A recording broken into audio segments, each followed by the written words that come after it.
Hello and welcome to Bird Barrier. My name is Michael Gallion, and today we're going to tell you 5 things that you should know about woodpecker damage and how to solve that sort of problem for pest professionals that are doing bird control work. Number 1, these birds are protected. So when we say a protected species, that means you are not allowed to interfere with their reproductive cycle in any way. And in this case with these birds, that cause quite a bit of damage. That's number 2, is the damage to the structures is different than most people think. Of course, there is the nesting. They'll bore holes and they will nest inside these cavities.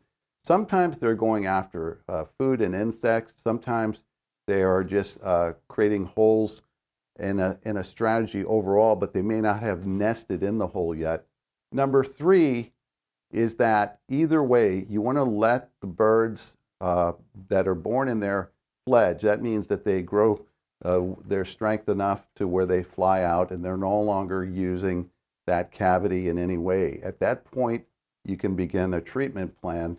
Another problem that we see is the drumming, or this loud noise that you hear of the constant pecking. They're not necessarily creating a hole in the surface, but they're using that to attract a mate, and that's called drumming.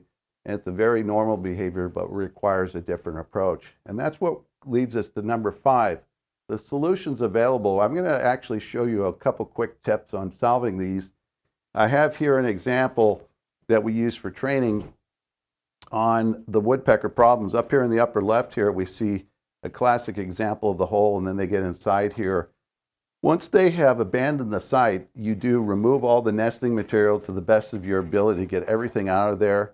You'll actually treat the inside of this area with a chemical to get rid of the pheromones. And then a very simple way to prevent them from continuing the use is our optical gel.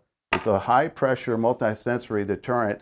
This is the only one that can be used for nesting problems. This will prevent birds from going back in there, and then once this treatment has been done, eventually the birds are going to leave and you can do your repair to the structure. Another problem we see over here is they will sometimes store acorns. That's sometimes the holes that they're creating. They'll store acorns and different food in there. So you want to remove all that food source. And again, you can use this optical gel around the damaged area and prevent the birds from using this area anymore. You're going to pre-treat it chemically in the same way. On the drumming that I mentioned, you just simply space these in a pattern roughly about 10 inches apart over the drumming area, and they will stay away. And once you've reduced that activity, one other device that can be used is the intimidator. This gets mounted onto the house itself. And if you look at it here, you get the idea. This is going to hang outside the house. It spins in the wind, but the flashes will reduce the amount of airspace for these type of birds from returning to the structures. So there you go. 5 basic points that you need to know about woodpeckers.